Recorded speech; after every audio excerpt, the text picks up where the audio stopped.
This is the Puck Junk Podcast.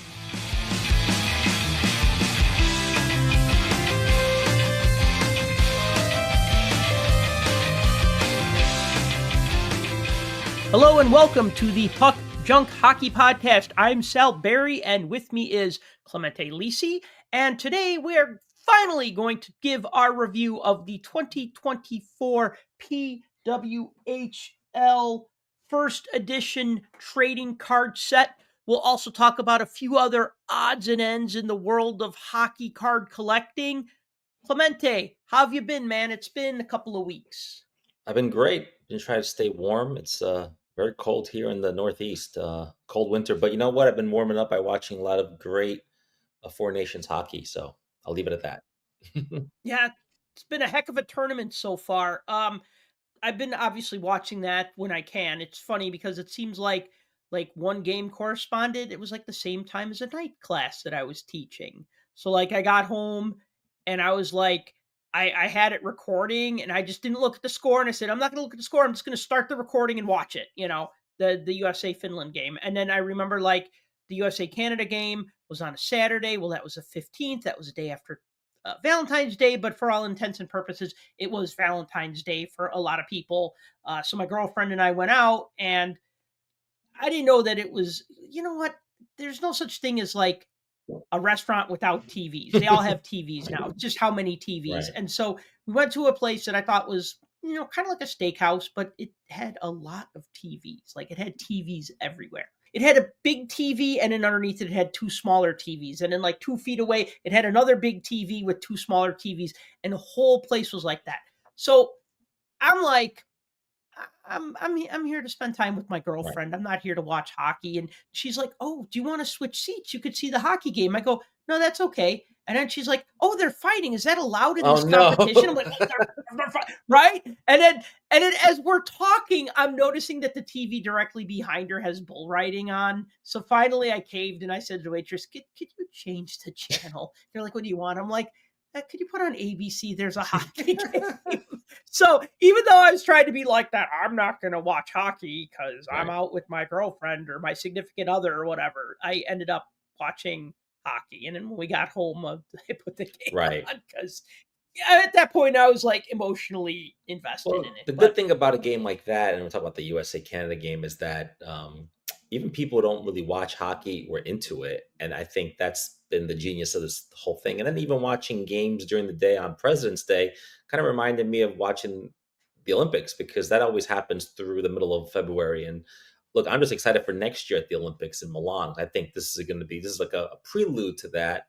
And also the fact that we should mention that there'll be a World Cup of hockey in 2028, which I'm super excited about. And not just about the hockey that we're going to see and the NHLers and the competition, but even the potential for so many cards and memorabilia and merchandise and all that stuff that we talk about all the time. So all good stuff. I'm actually glad the NHL got something right. And I think for once, I think the NHL was doing better than the NBA All-Star Game, which is also turned into a mini tournament. So everyone's trying to figure out how to tweak their All-Star week or weekend or whatever. And so, which is good, because I think we've gone through some growing pains with that, but I think maybe we've reached a formula here that works. And look, I guess the next thing I'm looking forward to is maybe a Four Nations championship game that's outdoors. Combine the best of both into one thing, and maybe you can do that. And we'll see. But I think the NHL's unlocked something here that's worth it. And for once, the broken clock theory works here. Maybe the NHL got something right, and I'll give them kudos, because we'll criticize them when they mess things up, but when they do something right, I'm not surprised. I mean, you put 4 countries on the ice playing each other, how could that be bad? And so I don't know why it took so long, because if you look back at hockey history, the Olympics with the NHLers, but even without, and even just watching, for example, Canada Cup or Summit Series, like you go back in time, there's always been amazing international tournaments that kind of just disappeared, which makes no sense. I mean, I'd bring back the Canada Cup, if you could, because I think there's just a lot of potential there. So I like it. Like you mentioned a couple of weeks ago, I do like it as a preseason tournament almost. But look, I'll take what I can get. And if in the middle of February, when things are cold, post Super Bowl, why not? It's worked out ratings wise. merchandise wise, attention wise. Everyone's talking about hockey. Everyone's talking about USA Canada. Everyone's talking about Sweden and Finland, and so I'm super psyched. I'm happy for it. People need to keep in mind, people, no, fans, whatever. I mean, just keep in mind, this is a good thing, not a bad thing. That sounded very abrasive. You need to keep in mind that the All-Star format has changed over time. It used to be the Stanley Cup winner versus a team of All-Stars. And then later on, we got that Eastern Conference versus Western Conference, or East Division versus West Division. Or Wales versus Campbell, whatever it was. Yeah. Wales versus Campbell. And then when Bettman came in and he said, nobody knows what a Wales conference is and a Campbell conference is, and an Eastern Conference, Western Conference, right? And then we had that for a while. And then you remember North America versus the world when they were trying to hype the Olympics. Yes, that's right.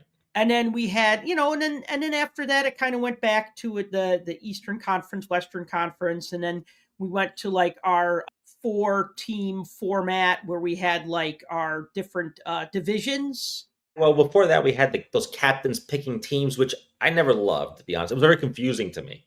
Oh, but, yeah. Like Team Lidstrom and Team whatever. That was confused me. Like, who's playing who? Like, whatever. But I get it. That was to try to do something different. So the picking teams was fun. I mean, it kind of added, like, the whole fantasy draft thing. That was kind of funny. I mean, I remember the Sedin twins being put on separate teams for the first time in their life. And I remember like Patrick Kane wasn't the team captain, but he's like the alternate captain. And they let him like make some of the picks. And he comes up, he's like, yeah, I got to get my boy on this team. And then Jonathan Taves looks like he's about to get picked. He's like, come on, Bufflin, get up here. You're being drafted. No, it had that whole. We all picked teams when we were in gym class growing up. It had that feel of gym class, which is always, for a lot of people, that's like dodgeball. And then you get picked like last or before last. I know people out there listening are probably still traumatized by that experience in gym class, but it had that feel, which was fun for a year or two. Then I got tired of it. But anyway, they were trying to come up with something different is what you're saying. Yeah, and then we went with the 3-on-3 tournament with like the different divisions. And that was cool. That was cool for a while. And I think that kind of like, I don't want to say it ran out because I still like that format, but I think that it's okay to change things every couple of years. All-Star games have like a tradition, but then they can also be changed and have a new tradition. You know what I mean? Like, we should point out that the East-West format too. Remember, the score was so high that it became farcical, and a lot of those games meant nothing, and they don't mean anything. I mean, I know in baseball's All-Star game, they try to give the winning team like home field advantage in the World Series. They were trying to make it mean something. Right. Because otherwise people are like, why am I watching this? Because most of the league is dormant. Most of the players are taking a break. And most of the fans are tuned out. I mean, look at the NFL. NFL gets everything right. But this all-star game with the flag football, nobody watches. Right. Yeah. When I was a kid, I went to the All-Star game in 91. That was at Chicago Stadium. And the skills competition was very exciting. It was exciting to go to the All-Star game, but I remember being bored during the game because it got to a point where, like, I think the Campbell Conference was up by like 4 or 5 goals. And then it just seemed like the players were like kind of going through the motions. And I wasn't like bored, like, oh, I don't want to be here. It's just that the game wasn't exciting. You know what I mean? It was like, once you introduced the players and they did the skills competition the night before and there was a Heroes of Hockey and all that stuff, that was cool. And in the game, though, it was just like, all right, well, it's a lopsided win and nobody's hitting anybody. At least a 3-on-3, there was a little more excitement. I remember, I don't know if it was like last year, maybe, when you had Kirill Kaprizov and Alex DeBrincat on the same line and they were just like lighting it up. And then when you had like, whenever they had the opportunity to put Crosby and Ovechkin on the same team, and it just made everybody else on the ice look stupid when those two were together. It was so great. But yeah, change is good. Yeah, for sure.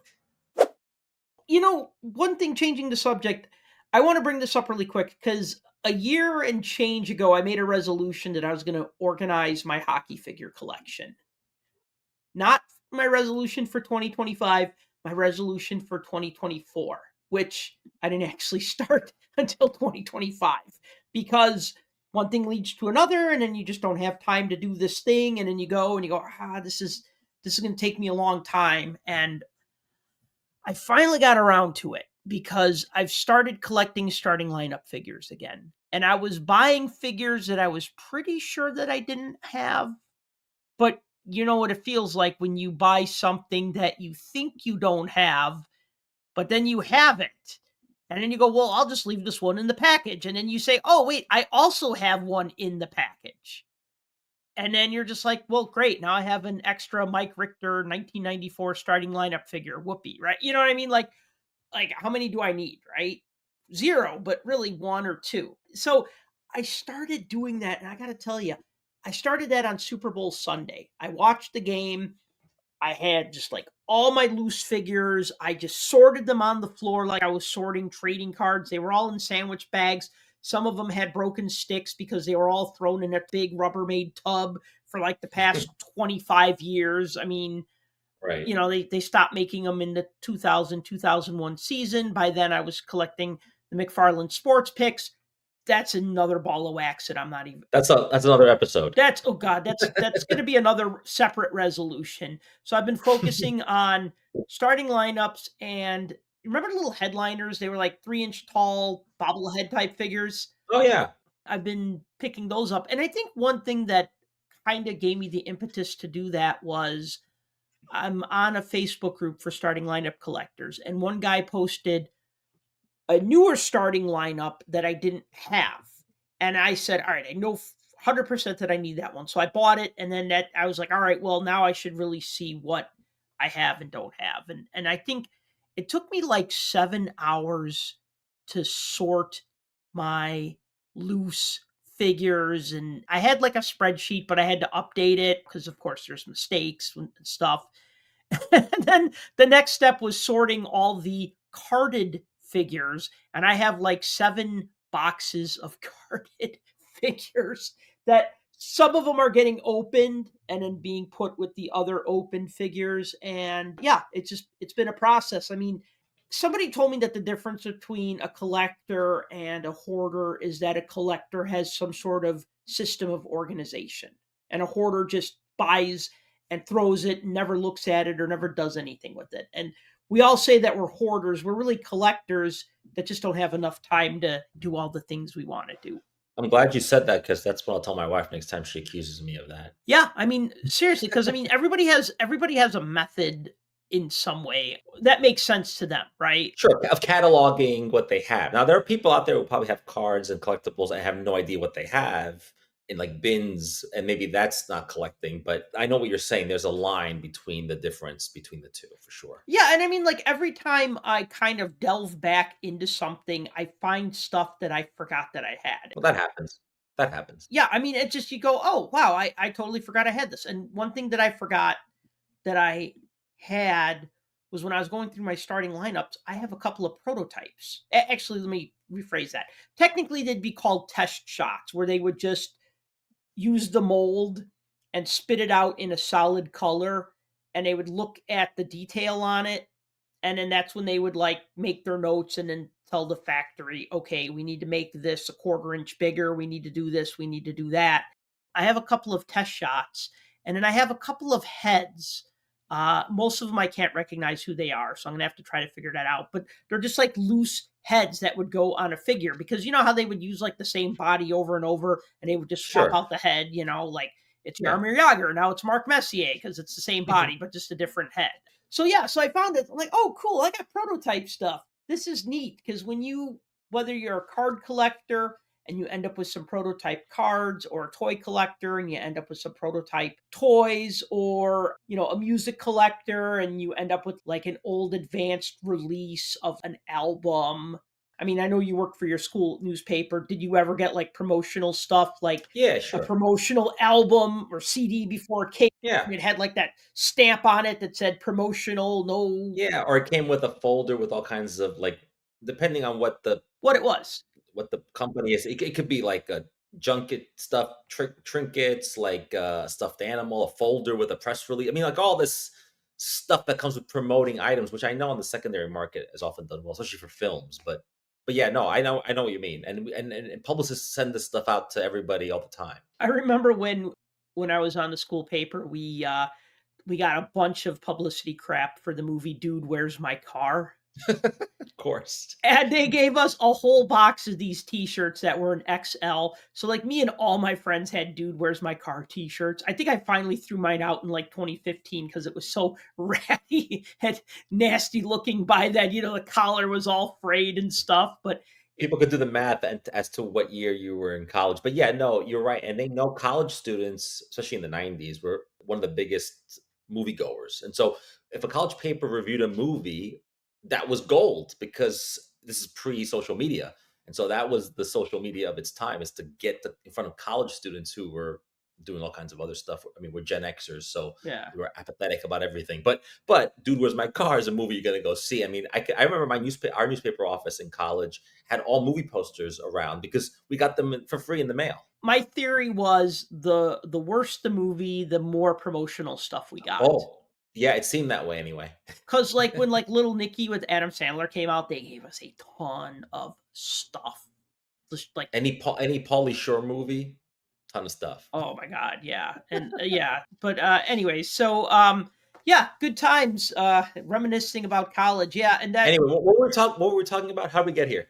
I don't know. I was talking about my resolution about straightening out my starting lineup hockey figure collection. Yeah, and prototypes and whatever, all that stuff. Yeah. So, by the way, listeners, if you have starting lineup hockey figures you want to get rid of, drop me a line because I'm looking for probably the last 60 or so that I need to finish my master set of hockey figures. They can even be in damaged packaging because I'm going to open some of them. So, yeah, those are headliners because those are what I'm going to focus on. And McFarlane figures, those are just too big. I'm never going to really try to finish a set of those. In fact, I might try to thin those out a little, but we'll see, right? Everything takes time and effort. I consider the McFarlane to be better quality, but I put them in the same category as a Funko. Like, you can't have every Funko Pop, otherwise you have to move out of your own house. Right. But you just get the ones you like. So I have one Funko Pop. Well, I have two, right? One of myself, but I also have Gritty, which is the only one you need. Yeah, I agree.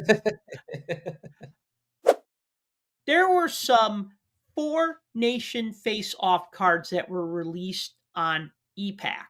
So currently available are game-dated moments cards that will continue to be available until March 3rd. As of the recording of this podcast, they've released cards 1 through 3 that all had to do with Canada in the first game. The overtime, who scored the overtime goal? Was that was Oh, Marner, Rich Marner. That's right. So Marner's overtime goal, Crosby's 3 assists, and then like the card number 1 is like the face off, like the tournament begins, right? So they made 3 cards for that. They're available on ePack until I want to say like March 3rd for $5.99 a card. And then if you buy the card, sometimes you can also either get a silver or gold version in addition to. Now, those I knew about. Like those I was aware of. Another set of Four Nation face-off cards also was sold on ePack. This flew under my radar because they were released on a Wednesday. I teach on a Wednesday. Oh, and then there was the game on Wednesday night, and I had too much going on. So by the time I looked into it, they were sold out. They're calling them Four Nation face-off base cards. It's a 16-card set. It's like just portrait shots of 16 different players, 4 players from Canada, 7 from USA, 3 from Sweden, 2 from Finland. No one says it had to be democratic. I guess 4, 4, 4, and 4 would have made sense, but It's democratic in that there's more Americans. yeah, pretty much. But they're also wearing their gear, their national team gear, which is pretty cool. Yeah. Now those sold out. You can trade for them on ePack. When they become physical cards, they'll get transferred to ComC, or people will get them shipped and probably sell them on eBay. Although, why would you sell them on eBay when you sell them on ComC? Yeah. Anyway, so I like the cards. They kind of remind me a little bit of the 2016 World Cup of Hockey cards that Upper Deck put out that had the players in their team uniforms against like a, just like a solid background or a colorful background or whatever. Although with these cards, and unfortunately I don't have any pricing information on them because by the time I got around to looking into them, I couldn't find them because they sold out that quickly. But there's like parallel versions that have like blue backgrounds and parallel versions with red backgrounds and parallel versions with the Four Nations face-off logo in the background. And then the best parallel versions have like the country flags in the background. So they're a little evocative of like the 63, 64 Parkhurst set, which has been imitated more times than I can count. And of course, that's the parallel set that I like the best. And I go, why wasn't that just the standard set, right? But whatever. So who knows? Maybe they'll be 50 cents a piece if we just wait long enough, right? Yeah, for sure. $1, $2, I don't know. Yeah, just wait long enough. What else? Other releases, 24-25 O-Pee-Chee comes out this week. I know that'll make Tim happy because he collects O-Pee-Chee, never finishes a set. Yeah, Tim's not here today to defend himself. And I've been rubbing it in because the last podcast when we talked about 74, 75 tops, and I said, well, why don't you just buy the full set? He says, because when I'd look at it, it would just be a set of lies. In our own private conversations, you brought that up recently when you were talking about I think it was a 2016 set. You're like, did you build it yourself or was it a set of lies? Right. And I actually like that phrase now that we've created a new kind of hobby phrase. Like whenever I see a complete set of anything at a card shop or even at a show, I'll be like, oh, you can pick that up, but it would be a set of lies. So right. And yeah, I mean, you know what? The sets that I put together, I remember those sets better.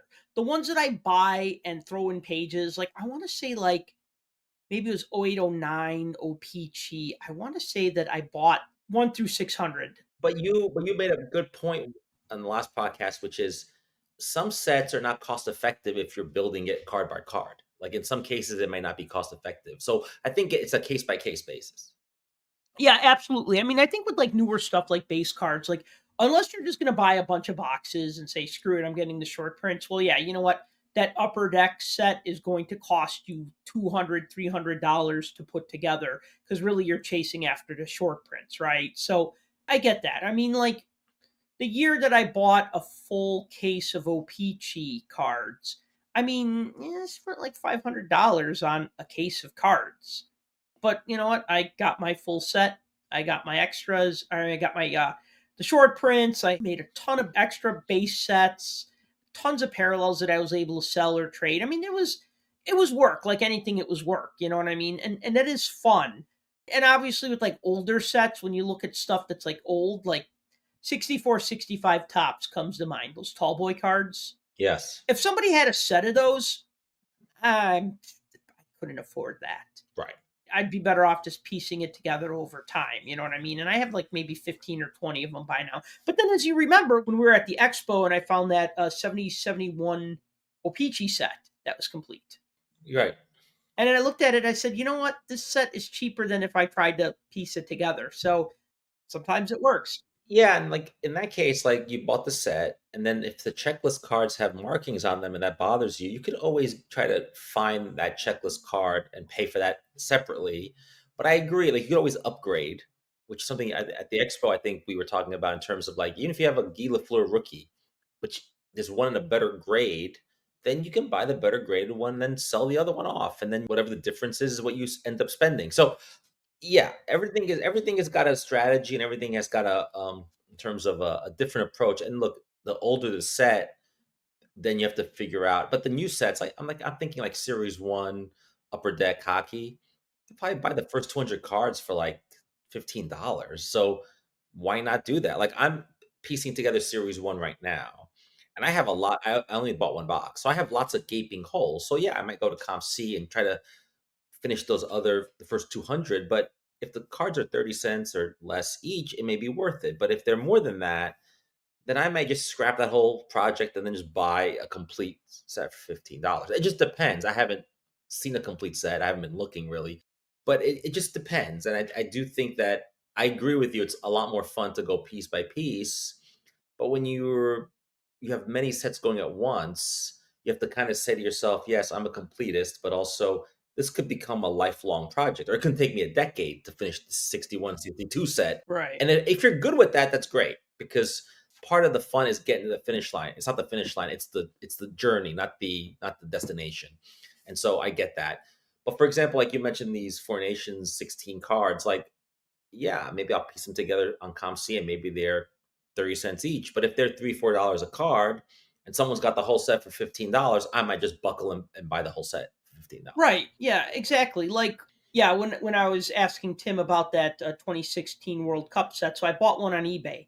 I was looking on eBay because of course, the Four Nations Face Off made me think of like the 2016 World Cup, and I said, I always wanted that set.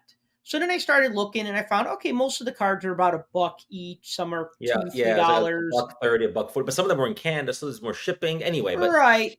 right, So then when I find somebody with the set, I'm just like, okay, well, guess what? This is like $1 a card. Done. You know what I mean? yeah. Like, boom. Don't have to chase down like the three that I'm still looking for. Because then that just becomes such a And then you chore. can put it in your set of lies binder. That's it. Yeah, the settlized binder. I like that. I should make a Or custom binders. In your case, maybe more than one. sets of lies. Yeah. Sets of lies. Sets of Yeah. lies. Yeah. Well, you could have a whole shelf dedicated to that. That sounds like a great name for a documentary. I know you just wrote an article about that document. What was it called? Hobby Hustle. Yes, hobby hustle. The good, the bad, and the ugly. It's the Yes, subtitle, I think. a set of lies Subhead. could be another. Would be another It great. could be a sequel, or it Yeah. could be a different thing. It could be a whole, yeah, it could be a whole thing, or John Grisham novel. I'm not sure, but either way, either way, it should be repurposed for something. So, anyways, new releases 24-25 OPG comes out this week. 23-24 Skybox EX 2000 comes out at the end of the month. Coming up in April, the Spring Toronto Sport Card Expo is happening, and they've announced their first few autographed guests, including 5 former hockey players: Dave Keon, Wendell Clark, Rick Vive, Doug Gilmore, and Daryl Sittler. So very heavy on the Leafs, which makes sense because it's in Toronto. I unfortunately won't be able to go to the Spring Expo because of a scheduling conflict that always happens same time every year. But you know what? I think it's better to go to one expo and enjoy the heck out of it than going to 2 expos and only being able to spend half as much or even less if you factor in hotel and plane and stuff. I'd rather go to one expo and just boom, be all in for those 4 or 5 days than go to 2 separate expos and, maybe have to cut one short or not have enough money or whatever. You know how it is. I believe you same thing. You don't do spring anymore, not since 2021. Yeah, I don't do spring anymore. And look, if you live in the Toronto area, then go to both. Like it's like going to the Chicago Sports Spectacular for you. Like knock yourself out. Like I go to the White Plains shows. I go to all of them because I'm an hour away on a train. But if you're flying in, I agree that one a year is good. I prefer. I mean, spring would be warmer, I guess, but I prefer the fall one because it's after the national, and also it's around the Hall of Fame inductions, and there's a lot of kind of signers there that are tied to that. Hall of Famers that are getting inducted that weekend are there, and there's just a good vibe, and I like to go in November, and it's a good way to kind of cap off the card year. It's like the last show I go to every year. Basically, I don't go to shows in December usually. It's a good time, November. I like it, and it's cold, but it's not quite February cold. It's cold, but it's manageable, and we've made a tradition out of it. So my hope is to go again in 2025 and keep going, and and good for the expo to have 2.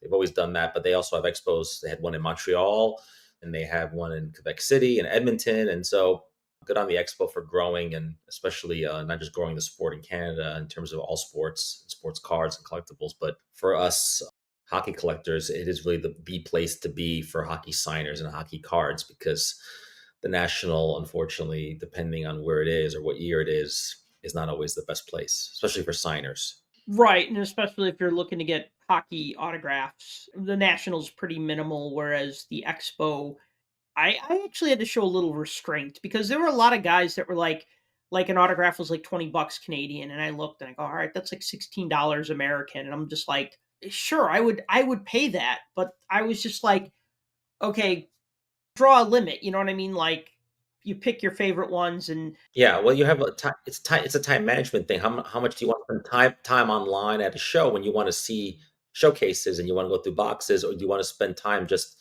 waiting in line? Like, I mean, you can literally. And people do this at the national. They just go to the national and they spend what seems like half the whole time waiting on lines, and I don't know that I want to do that. But if I want to get 1 or 2 signers, I kind of prioritize who I want.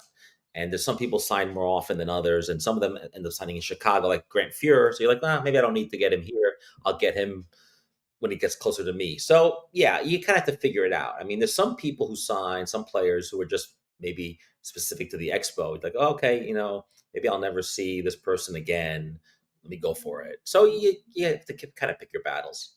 Right, you'll see someone like Les Binkley at the expo, but not necessarily at a Chicago show because Right. nobody in Chicago other than like Tim and myself and maybe you to a lesser extent because you're a Yeah. hockey historian and Right. we had the rookie Yeah. card. I mean, yeah, we lucked into some extra autographs. So we all Yeah, we always do because of vouchers and trades, and we always end up with like one or two extras. And the one thing they get you in Toronto is the taxes are in Canada are a little bit steeper than the US. So what looks like a good price point could add up at the end. And I think the photos were kind of pricey. I remember at the booth it there, was like but otherwise, $9, I think. yeah, you can. But you figure it out if you go prepared. I mean, we went prepared. I mean, I had this really interesting Tom Glavine card of him in the Atlanta Braves uniform, but he was like, shooting a puck.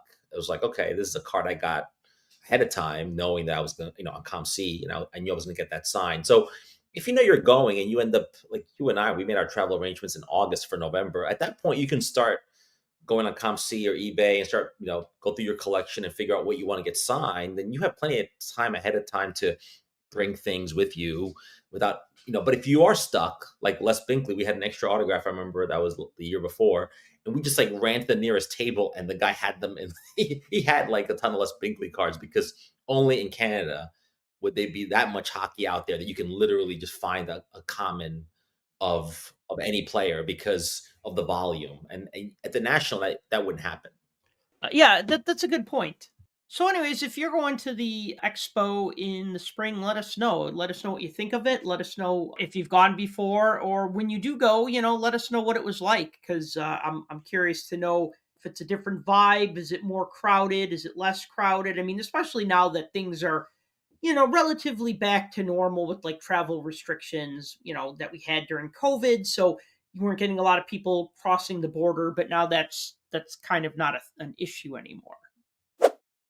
So, you got a box of 2024 PWHL cards from your local card shop, and they only had one left. Yeah, I did, and only one left, and I got it for $85. Now, it's interesting because when I got that box, I really wasn't quite aware of the firestorm that was brewing on the internet.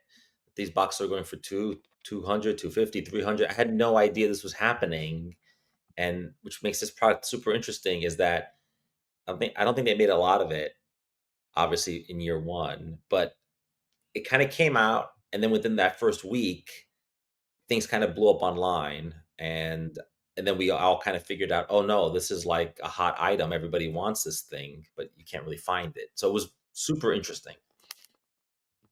And I don't know what, I don't even know what the original price of this box was supposed to be. I've seen it online for $75 up to like 250. I have no idea what the actual price of this box is. But anything under $100 was sold out online. I know that much. A couple of things here, a couple of storylines about this set, which I honestly this caught me off guard. I mean, this surprised me. I think this is probably like the biggest collecting surprise for hockey this year is just the runaway success of the professional women's hockey league trading cards. That's one thing. So the success and then the resale value of the sealed boxes of full sets and stuff like that. And actually the fact that like there was supposed to be a set for the precursor, the PHF, the Premier Hockey Federation, which was the previous women's hockey league. Which never happened, we should say. The cards never happened. That set of cards never happened other than a couple of EPAC exclusive cards. Right. So the PWHL, they're calling it 2024 PWHL Premier Edition card set. It is 50 base cards plus 20 Young Guns. So total amount of cards is 70 cards. Boxes contain 12 packs. Each pack contains 6 cards. Now, in addition to the 20 Young Guns, which are found one in every 4 packs, there are also Dazzler inserts, which happen every 4 to 5 packs. Every 4.5 packs, you get a Dazzler. UD portraits, which are one in every 5 packs. There are also parallel versions of portraits in gold, which are numbered to 299, and in red, which are numbered to 99. And then on top of that, there are parallel sets. There's deluxe numbered to 250, exclusive numbered to 100, high gloss numbered to 10, and in the outburst silvers, which you found one in every 12 packs, outburst reds, which are numbered out of 25, and outburst golds, which are numbered 1 out of 1. What's interesting about the outbursts is they did not do them for all the cards. They only did them for the young guns, which I think was kind of a good move because if you get an outburst and it's like a base card, you're just like all the outbursts that I got in Upper Deck Series 1, Series 2 Extended Series, in the NHL cards were just like common cards, like, which is fine. I mean, base cards, that's fine. But I think it's like they're just basically saying, all right, you know what, let's not maybe clutter this with an outburst parallel of card number 15. Let's just focus on those last 20, those young guns, because that's really where all the hype is going to be about. But, I like that they still did the other versions for all the other cards, because for player collectors, that gives them something else to chase. So that's the details about just the makeup of the set. And by the way, if you get a box, you can get a base set out of it. Did you get a full base set from your box? I did, which I was pleased about. And I will say, opening this box kind of brought me back to like the 90s where, it's weird to open a box of anything and get duplicates. That doesn't happen anymore because there's so many parallels. And we always complain about, oh, why are there 30 different parallels to these 9 different subset cards? And it's like ridiculous. And now, like, it would take, like, if you bought Upper Deck Series 1 hockey, it would take you, I don't know how many boxes to make a base set. 2 to And it 3. wouldn't be worth financially the effort. But here I had the base set, which I was happy with. And then anything else that I got after that, I thought was just gravy because I didn't really care. And by base set, I mean not the young guns. Of course, those are Right. The 1 through 50. Yeah, those are short printed and those are whatever. But I kind of like that. I know that that's kind of a bygone era. And I predict that next year when the PWHL has a second season of cards, year 3, but year 2 for cards, Upper Deck will make more of them and they'll put more parallels in them, and we may not get this again because this was kind of a test. I think Upper Deck just tested the waters, and I think it could be the hockey set of the year just on popularity, not on the look. On the look, it's kind of pretty basic. I mean, it's the same design as the Upper Deck Series 1, and that they could have done something with that maybe in terms of from 23-24. Right, from even the year before. So it's not even like the current year one. But I get that, like, this is totally a prototype. I think when we look back 10, 20, 30 years from now, when we're doing Puck Junk in 30 years and going and doing a retrospective on 2024, 25, PWHL, we're going to be like, oh yeah, this was like the test set, the test box, because it's totally, you can tell it's clear they make enough of them because the demand outstripped the supply, and they made this very popular by surprise. Like on the secondary market, I was shocked to see boxes for $200+ on eBay. Really, I would never thought that was going to be the case. That stores were being sold out. So I mean, David Adams was offering to buy boxes of this stuff less than a week after the boxes came out, and David Adams gets a ton of them. It was that scarce, and I was shocked. And so, look, I wrote a piece for Puck Junk about how that's all great. Usually, I would complain about this, but the fact that there was a run on them, people wanted them, you couldn't find them, the price went up. I thought that was good because it was finally, I thought, for women's sports, but also women's hockey in particular, it was a sign that they made it. And this will force Upper Deck to do more. And maybe we'll see a PWHL O-Pee-Chee set. Maybe we'll see a PWHL something else. And that would satisfy the market, I think. And clearly there was a market, not just between collectors, but fans and moms and dads and their kids and just people in general. And I'm just happy for that. So I want to read off some of these box sale prices on eBay. These are all recent within the past couple of days.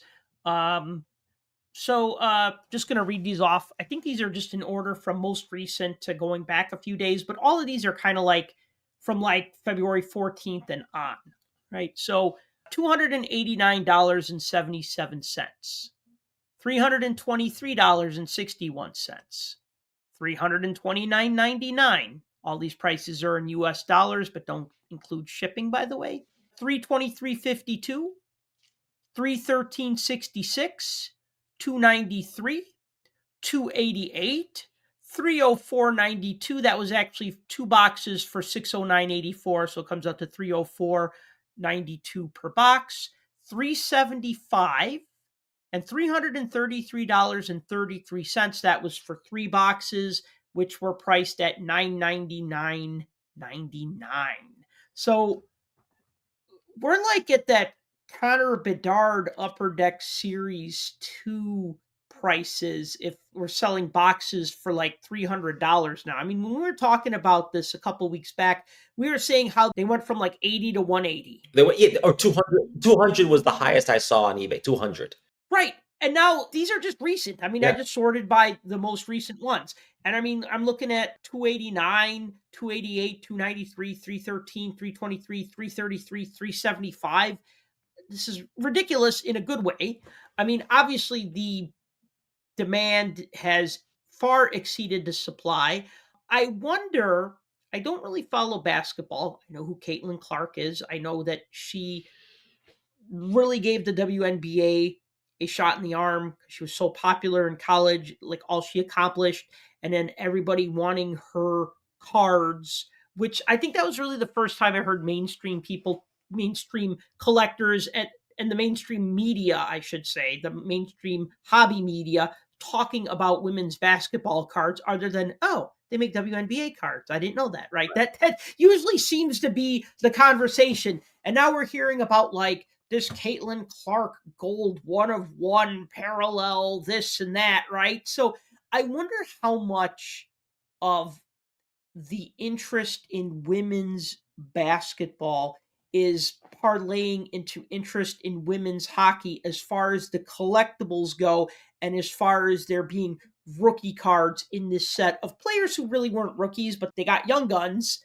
and everybody knows that's the rookie card to collect. So I'm wondering how much one affected the other, and I'm wondering if you have any thoughts on that, because you seem to be a little bit more of like a well-rounded sports person than I am. No pressure, though. Yeah, no, I do. I wrote that in my piece for Puck Junk, but I also do think that her popularity kind of set the tone and the stage for collectors to want to collect women's sports. I mean, just as an example, Panini has made multiple women's cards and multiple WNBA cards. And for example, boxes of WNBA Prism are going for selling for $1,000. Wow. That's how much the box cost. Now, on the secondary market, probably more. But if you want to buy a box at a store, it's $1,000. And they knew that pricing it that much after a whole year of so many Panini Caitlin Clark products, they knew they could probably get that price for it. And her cards that are numbered are going for 6 figures. Autographs, 6 figures. If you look at the top 10 rookie cards of the year, I think she's 2 or 3 of her cards are in the top 10. And she's competing with Wemby and with Bedard and with the multiple baseball rookies that we saw. It's Paul Skeens. I definitely think she created that foundation. But at the same time, I want to say I do think that PWHL is also popular in its own right among hockey fans and among hockey collectors. And we saw that here. And I do think that a lot of hockey fans do watch the NHL, but they'll also watch at the Olympics, and they watch women's hockey at the Olympics. You know, women's hockey is not so foreign to the North American hockey fan. Plus, with all the built up, like the sets coming out, we've been talking about it for a year. It's going to come out. It's going to come out. It seems like no one's surprised by this but Upper Deck. And I say that because of the production number of the boxes and even the original price point. I mean, when some stores online were selling it for $79 or $75, that tells me that they didn't think to price it at 150 or 200 because they probably thought no one's going to buy this for $200. Are you joking? Like, why would a store price it at that? It would sit on my shelf for a year, maybe forever. And so I think it would caught everyone by surprise. And by the way, in a world where nothing seems to surprise us anymore, this was a surprise in a good way, I think, but also in an interesting way. And I do think that if I'm Upper Deck, I'm thinking right now, okay, PWHL flagship for next year, yes, it's going to be bigger and better. But I would think about in the meantime, between now and then, could we come out with a PWHL OPG or PWHL something? Because think about how many sets Upper Deck puts out every year that are NHL sets. I mean, tons. I mean, tons and tons and tons. Or maybe include PWHL cards in the cup, or maybe create that high end product for women. I think it would sell. I think there's people out there who are looking for those rare cards, those numbered cards, those rookie cards that I think they can flip. Or, I mean, I think Tim has brought this up on other podcasts. I think people are hoarding these boxes. I think they're keeping them sealed, or they're, I mean, if I had sold my box, let's say 2 weeks ago, I would have gotten $200 for it. Now you're telling me I can get 325. What's the ceiling on this stuff? I have no idea. And this is just a box. You don't even know what you're going to get inside. Right. So I don't know. It's just interesting. It's like Bedard, but Bedard was predictable. We all knew that was going to happen, and he was a hot rookie. And here we go. Like that's what the hobby does. It becomes catnip for collectors. But this nobody saw, and I'm kind of pleasantly surprised. But I'm still scratching my head. And I do think Caitlin Clark had something to do with it, but I also think there's a hunger for this set, and I wish Upper Deck had done more, maybe more parallels, more boxes, all the things that I say they shouldn't do for the men's stuff, for the NHL stuff, that there's too many parallels, there's too many base cards. Here, I would have wanted more of it. It's almost like they didn't want to go all in because they thought, well, if we get stuck with product, it would look really bad for the league. And for Upper Deck to say, oh, yeah, these cards are sitting on the sale rack at Walmart, 50% off 6 months from now. And they still can't get rid of it. And we all see those products on the shelves at Target or Walmart, stuff they just can't move because it's like, okay, there's too much of it. And so here we don't have that, but it's interesting. And then it may show up on EPAC, it may not. I don't know. I feel like I'm not seeing a lot of cards in the wild. That's why I'm saying Tim could be right about people hoarding them. Because yes, there's plenty of listings on eBay, but for boxes more than individual cards. I mean, you see some young guns on there, obviously, because they're hot, but I see a lot more boxes than I do individual cards, or even complete base sets, which, by the way, one box would get you. I don't see a lot of those on there either. Oh, base sets? No, and they're selling for about like 40, $50 each, which again, when we talked about A dollar a card, almost a dollar a card. which is crazy if you think about it, because I mean, Oh, yeah. base sets you could almost not give away in like other sets, right? But you mentioned the Young Guns, and I just want to mention really quick. So I did pull some Stales figures for 3 Young Guns that I just picked that I thought were, without doing a deep dive into women's hockey, I kind of just went off the names that I knew, right? So I know who Hillary Knight is because she's an American Olympian. She's been on Right. the U.S. Olympic team a bunch of times. She's probably like the most recognized U.S. women's hockey player right now that's active. Her Young Gun's selling for about $20 to $25 at the moment. Was a little higher during the end of January when the product launched. Now it seems to settle for about that 20 to 25 price range. Taylor Heiss, who was the MVP of the 2024 championship, and she's also pictured on the box. Her Young Gun is selling for about $40 to $45 at the moment. The big one, though, is Marie-Philip Poulin. Her Young Gun is selling for $100 to $150. Now, I did not pull any of those Young Guns in my box. I did pull the Silver Outburst parallel of Marie-Philip Poulin.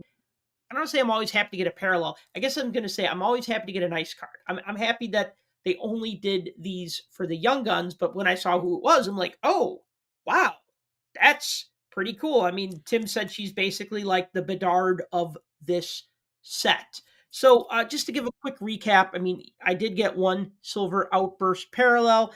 I got my 3 Young Guns, Natalie Spooner, Gabby Hughes, and Ebba Malte. I got one numbered out of 250. That would be the deluxe of Sandra Abstrater. And then I got 2 portraits. And then, believe it or not, I got 1, 2, 3, 4, 5 Dazzlers. Did you get that many Dazzlers? I No. somehow got 5 of them. Yeah, so I treat the Dazzlers and the portraits like I do for the NHL flagship set. I kind of just put them aside. I don't ever Right. collect those in terms of build that those subsets. So I think I got like 4 or 5 Dazzlers, but not as many as you. I got no outbursts, but I got 4 Young Guns. Wow. I got the Poulan Young Gun and the Heiser one as well. So I got 2 big ones. Now, am I going to sell those? No, but I have them. And then the other 2 Young Guns I got was Sophie Jacques and Grace Zanwinkle. I only got one numbered card. It was like a numbered base card of Sophia Kernan, Mhm. but then I didn't get any outburst. And then I kind of wondered, well, what's the hit in this box? Is it just a mishmash of stuff? Because is it the outburst? I didn't get it. There's no autographs here. So I kind of was left with like, I was happy to get the base set and I was happy to get 2 really good Young Guns. And I kind of thought, well, maybe I shouldn't complain. Like, I should be happy with what I got and move on. But I don't know that this box is like any other box that's on the current hobby market, in that there's no clear definition of what success here is, Right. other than I guess you got a box and you opened it. So thank you, lucky stars, if you did that. What was the parallel numbered out of?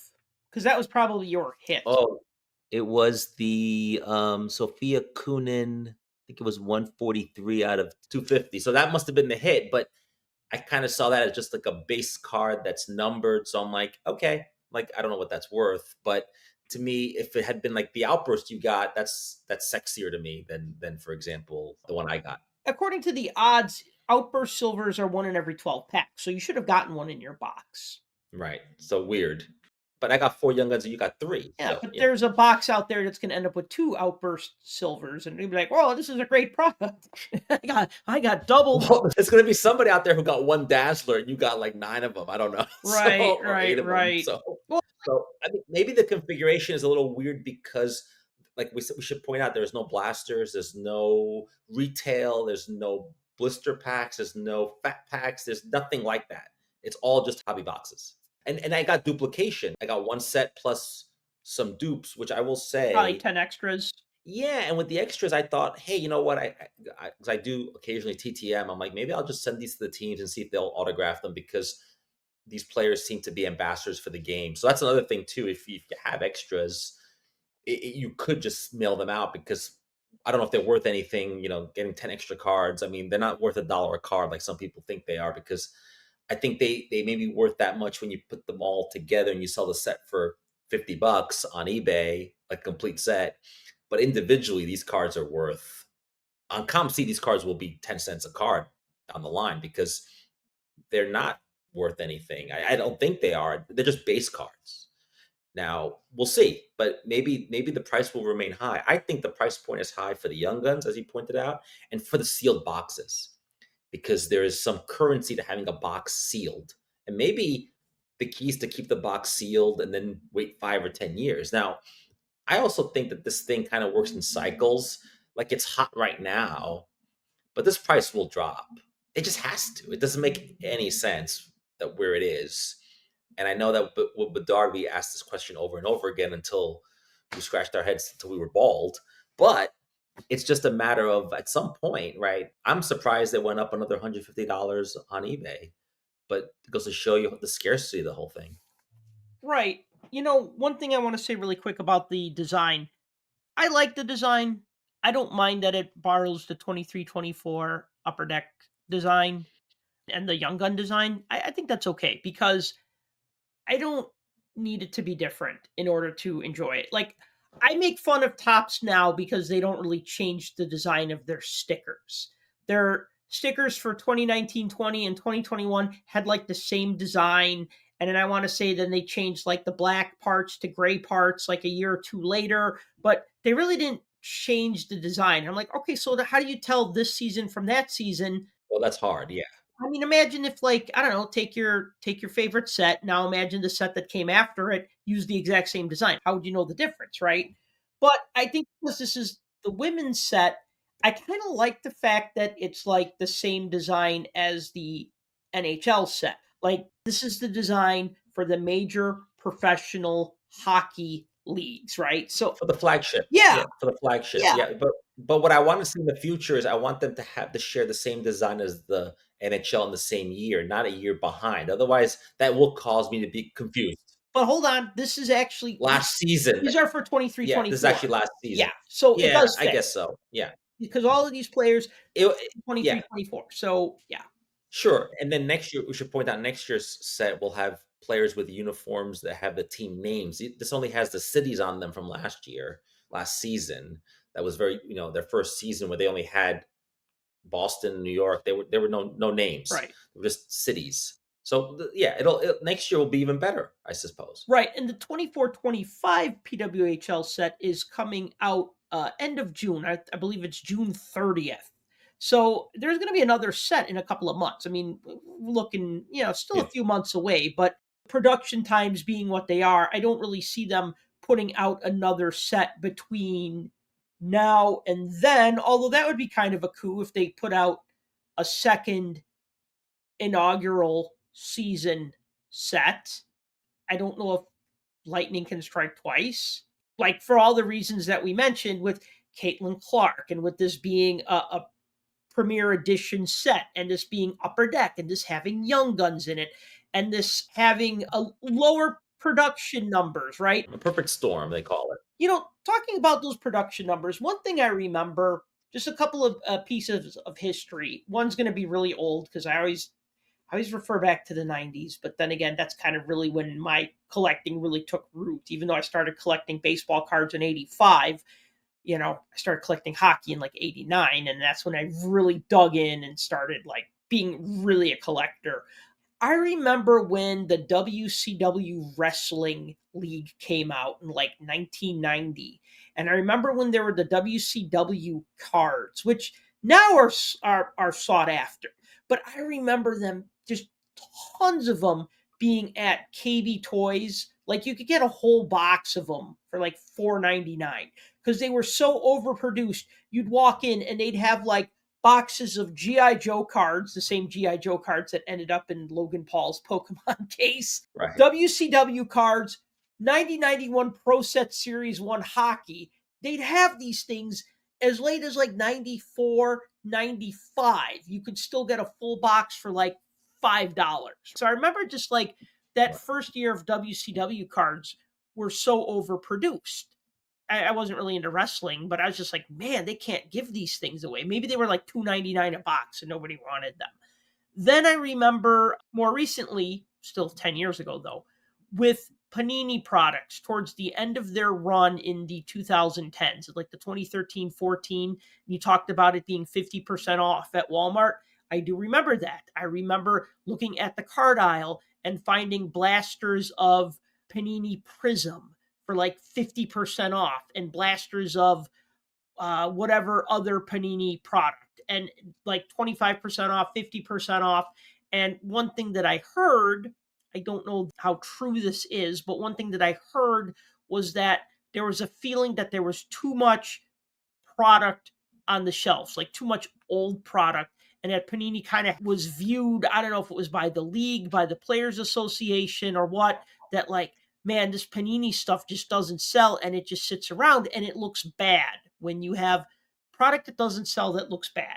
So it's probably was best for Upper Deck to make this PWHL set and be conservative about it and it being a runaway hit and then just like ramp up the production numbers but not flood the market because that's that's easy to do when you go, oh, somebody wants to buy 10,000 cases, let's print up 10,000 cases. Well, when they only sell 8,000 of those cases on the secondary market, then the rest of the stuff becomes clearanced. Yeah, but also the NHL is a known quantity, a known product, and so Upper Deck's been making NHL cards for 30 plus years. They know how much of Series 1 and Series 2 to print because they know based on the popularity of the top rookies and how much they usually sell every year to breakers and diamond dealers and all that. They know how much to produce. This case, they're like, we have no clue because we've never done this before. Right. And so we're like basically, it's like driving with no GPS, no map, and then trying to figure out how to get there, like in the old days.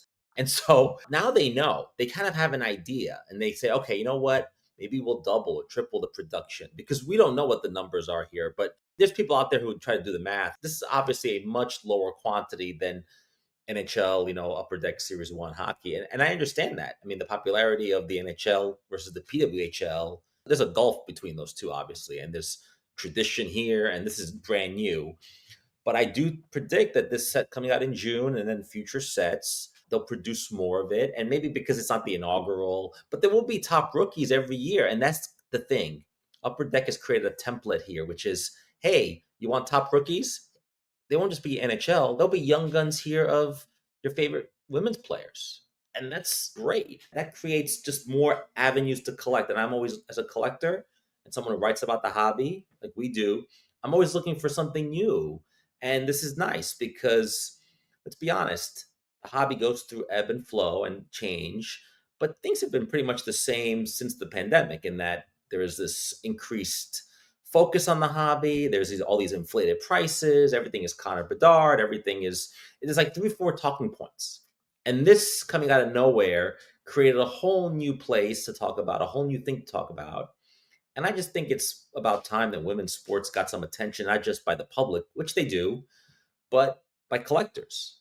And this makes a lot of sense. And Upper Deck is smart to build on this while also building their NHL stuff. And you know what? It also builds some excitement around Upper Deck at a time when Fanatics seems to be gobbling up so much attention. This is something super great for Upper Deck and diversifies their, as they say, portfolio of athletes and sports. In this case, hockey is what Upper Deck does. And the fact that there is more hockey to be done here is great. That's why we love the Four Nations cards, and that's why we love PWHL. I think it's just different from the usual NHL products that we see. Yeah, so it's been exciting and it's been surprising, and that's what makes collecting fun. Is that every now and then something comes along that we're not expecting and pleasantly surprises us, and that's what keeps it fresh. That's what keeps it interesting. That's what keeps it fun, right? Because if everything was just like, okay, another set, 200 cards done, another year, another set, 200 cards done, right? There's really nothing to that. So the fact that this came out, this surprised everybody, and it's successful. That's good. It already started pretty high up. So when they say you can only go up from here, well, it can only go up from here. It's already successful, but there's definitely room to grow. I don't know if I'm going to try to track down the other young guns other than Hillary Knight. I just want that card for obvious reasons. Are you going to try to get the other young guns? I mean, you already got 4 out of 20. You're fifth of the way there.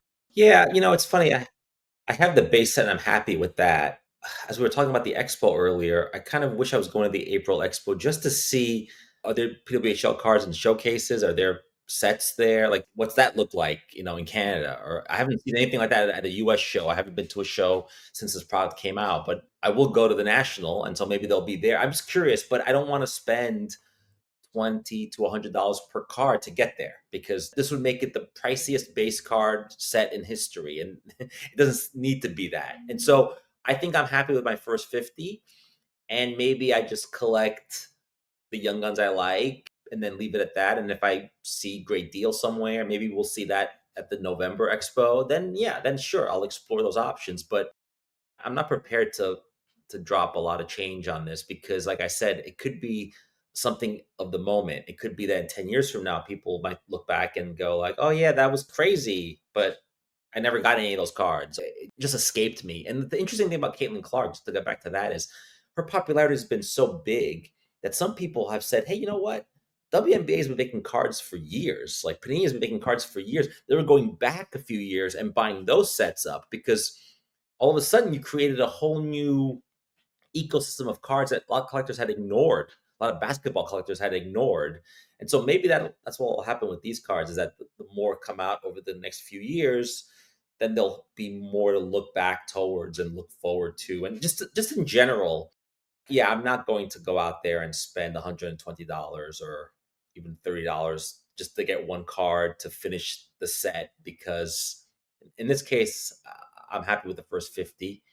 And in a lot of ways, if you think about it, are all these cards rookie cards? Because these are maybe first year cards for almost every player. I can't imagine any, unless there's an Olympic card of somebody or something. I can't imagine that there's a card of any of these players out there. So in a lot of ways, they're all young guns in a way. I mean, they're not, but Team Canada.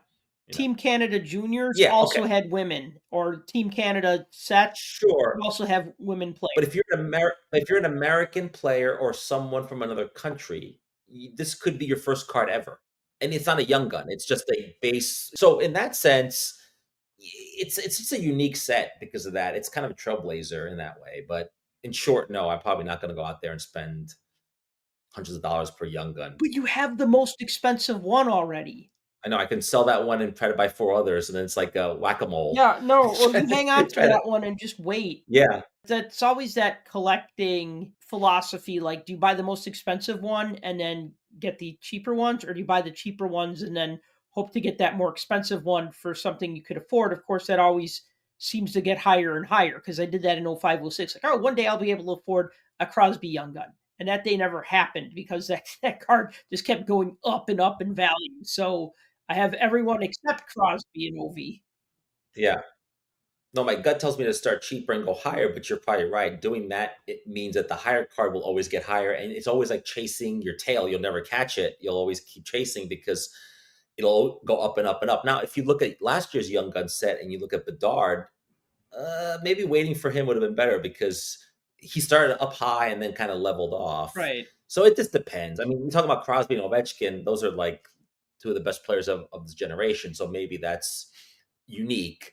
But generally, I go cheaper and try to go higher then because you have the money up front. Also, it's psychological. The idea of gobbling up 4, 5, 6 cards over one makes you feel like you're getting closer to the end Right. Yeah. than if you got the one card. So look, if you have unlimited funds, it doesn't matter. But if you have a budget, then you kind of have to employ that strategy. And it also depends what you see out there in the wild. If you go to a show and there's a card that you really want and it helps you complete a set, you just get it because you might not see it again.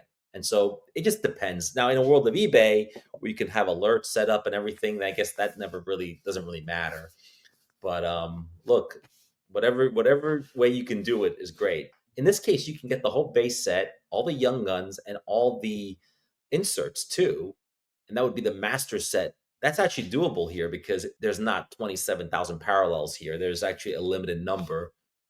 It's still expensive pursuit considering how much the boxes are going for. But if you were smart enough to buy a case of this stuff, I don't know anybody that was, but if you were, hey, maybe you got that already. Right. Or you just wait and eventually enough of the stuff gets broken and put on the secondary market, and then you just, grab the ones you Then need. then you go to Comp C. Right. Then you go to Comp C. Yeah, exactly. All right. Any last thoughts before we put a bow on this one and call it a show? No, just stay warm. It's really cold out there, but the end's almost in sight for some of us who live in the colder parts of North America. Soon enough, we'll be talking about pitchers and catchers and baseball, and then we'll be talking about playoff hockey, which is always fun. Absolutely. Yeah. All right. Well, great show. Thank you for listening to the Puck Junk Hockey Podcast. As always, if you've enjoyed the show, please be sure to like and subscribe. If you've enjoyed this podcast and want to sponsor it, you can by purchasing a t-shirt at shop.puckjunk.com.